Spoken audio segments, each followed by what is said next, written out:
Kamu percaya nggak? Ada anak umur 18 bulan udah bisa baca koran.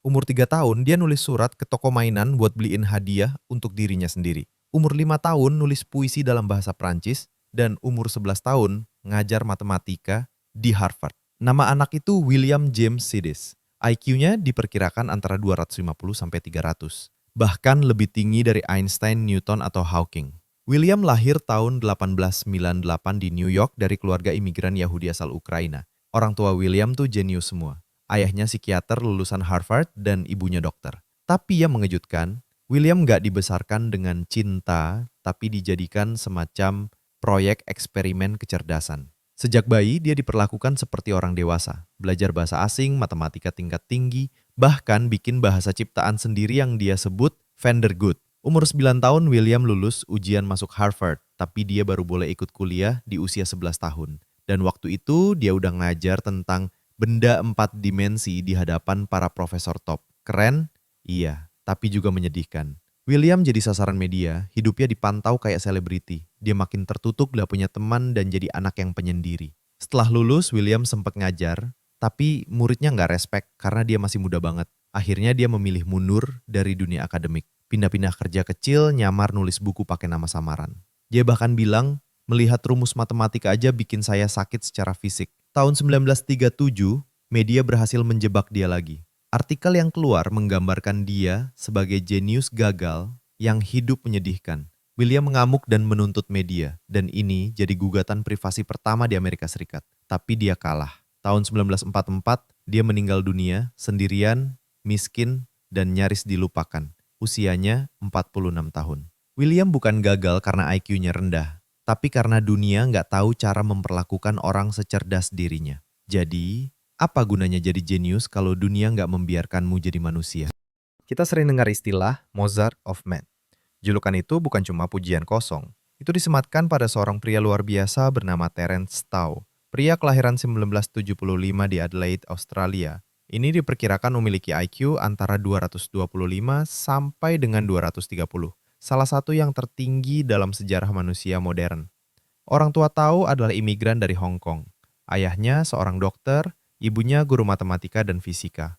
Tapi bahkan orang tua cerdas seperti mereka pun tidak menduga kalau anaknya akan begitu jenius. Tao mulai menunjukkan keajaiban sejak usia 2 tahun. Saat anak-anak lain belajar berbicara, dia sudah bisa menjumlahkan pecahan. Umur 5 tahun, dia mengerjakan soal matematika setingkat SMA. Umur 8 tahun, dia sudah menyelesaikan soal-soal kalkulus tingkat universitas. Dan pada usia 9 tahun, dia mulai kuliah di Flinders University. Pada umur 10 tahun, Terence Tao jadi orang termuda yang pernah memenangkan medali emas di Olimpiade Matematika Internasional. Bahkan di antara para jenius dunia, ini adalah pencapaian luar biasa. Umur 16, Tao sudah punya gelar sarjana dan master sekaligus. Umur 20, ia meraih gelar PhD dari Princeton University, dan sekarang ia adalah profesor matematika di UCLA, salah satu universitas top dunia. Tao dikenal sangat produktif. Dia telah menulis lebih dari 300 makalah ilmiah dan 17 buku.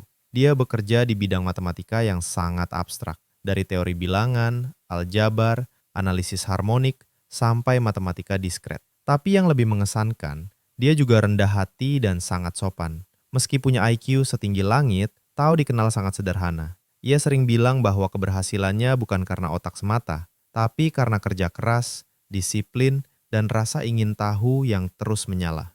Buat Tao, matematika bukan soal angka tapi keindahan. Ia pernah berkata, saya hanya suka belajar dan menjelajah. Setiap masalah matematika adalah petualangan. Di dunia yang sering mengukur kesuksesan dari popularitas, Tao membuktikan bahwa diam-diam berpikir bisa berdampak besar. Dan siapa tahu, jenius berikutnya bisa jadi bukan yang paling keras bicara, tapi yang paling tekun mencari jawaban. Marilyn Vos Savant lahir pada tahun 1946 di St. Louis, Missouri, Amerika Serikat. Sejak kecil dia sudah menunjukkan kemampuan berpikir yang luar biasa. Di usia 10 tahun dia mengikuti tes IQ Stanford Binet dan mencetak angka 228 yang kemudian diakui oleh Guinness World Records sebagai IQ tertinggi di dunia untuk seorang wanita. Namun berbeda dengan jenius lain yang masuk dunia akademik atau teknologi, Marilyn justru memilih jalur yang tak terduga. Menulis. Namanya mulai dikenal luas lewat kolom Ask Marilyn di majalah Parade.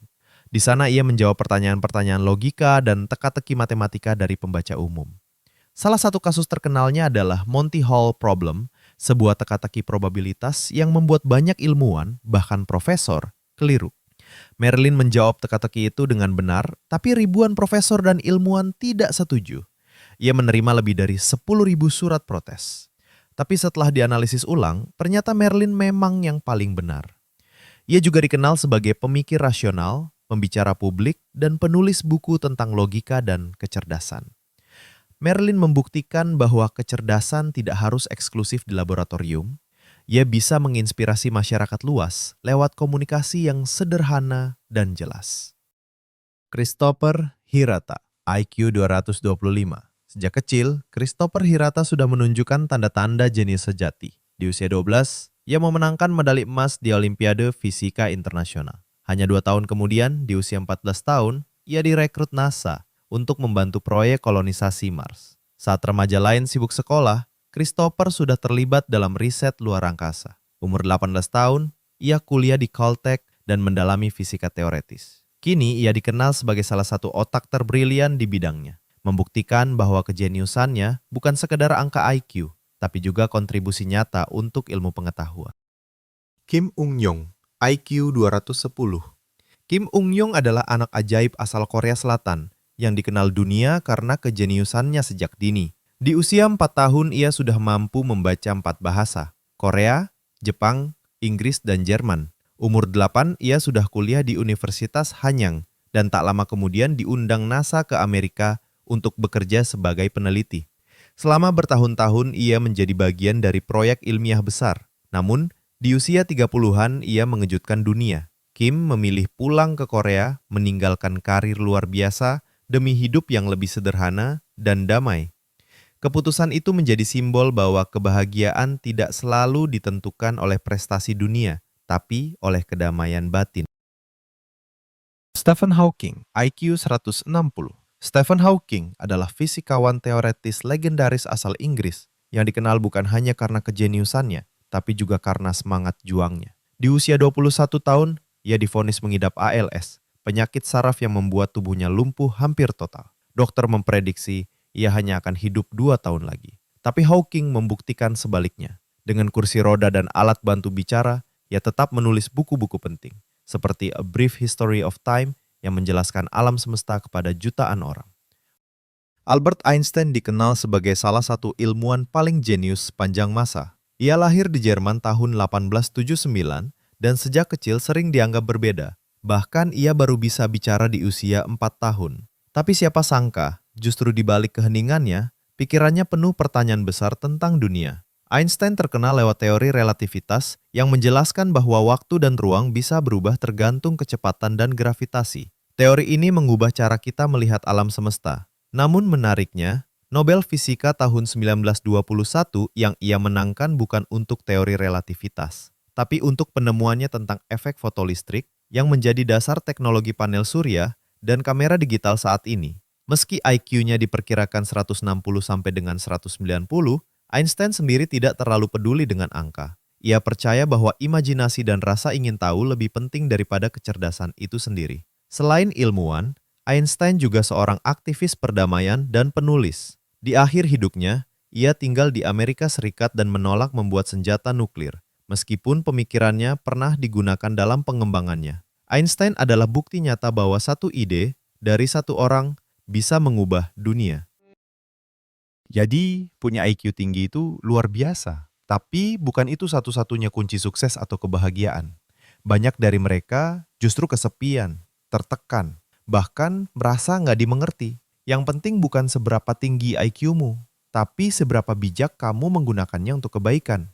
Nah, menurut kamu siapa dari mereka yang paling menginspirasi? Tulis pendapatmu di kolom komentar ya. Dan jangan lupa like, subscribe, dan nyalain loncengnya, biar nggak ketinggalan video edukatif seru lainnya.